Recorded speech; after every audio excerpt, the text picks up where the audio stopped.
Aiwa ambalma ani yakuma ibara mbambulo kala sama o betalike anga tungana ge munube Europe jamana oka ni ulu ni wati laban na ulu torole no kosobe fengele muna ni oye gouvernement ka décision ko ya autoriser Union européenne to fait parce que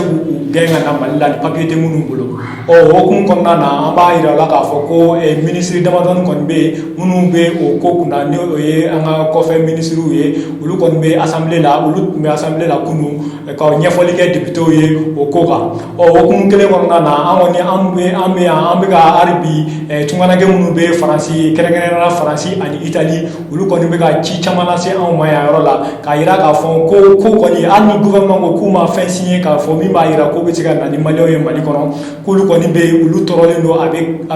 wati de madon bossan ko polisu be yala fan be fe wa ko ar coopération be ke malien munu yere ka ko be ko coopération be mali famo che yorola ka siga malion genga na bumako ya yorola ko polisu koni to ko polisu be yala ko be do ar fo yo kono na ni fo yo munu ye mali yere ka la sigiso we ko kata do kata malion mine yorola ka fo ko be na nu ye papier te mun na ko be na nu ye bumako ya yorola o ko ni ko o ko kene no ko gele uluma ko lu ko ma familial so mina ka da ko ya nyama ka fo ko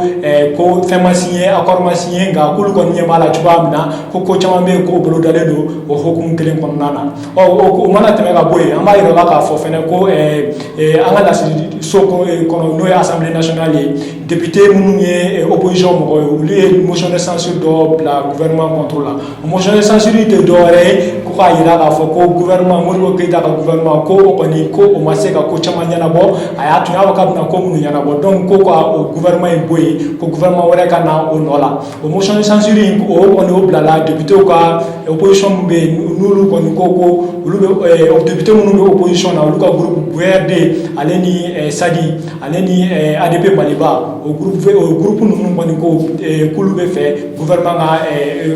ka barabla o barabla en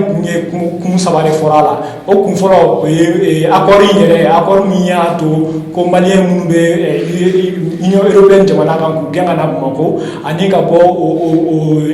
Mali insécurité munu be mali kɔnɔna na ko gouvernement ma se ka arbi ka o ko ɲanabɔ ka armée bila cogo min na a bɛ se ka maliyɛnw lakana cogoya min na o tɛmɛnen ko ka bɔ yen sabanan ko ye maliyɛn minnu yɛrɛ sigilen don sisan ko élection tun bɛna kɛ cogoya min na élection communale n'u tun sigilen don n'a ye k'a bɛna kɛ ka ɲɛ ko si fɛnɛ ma kɛ ka ɲɛ ko donc ko o kun saba la k'olu kɔni b'a ɲini ko gouvernement kɔni a ka wuli ka bɔ yen gouvernement wɛrɛ ka sigi o kɔni o kumaw kan ka kɛ an ka laseliso kɔnɔ ka bi ni min bɔra la kɔfɛ an na tila ko o las'aw ma kumara min tun b'an bolo k'a las'aw ma o de tun ye nin ye an ni caba kulomajɔ la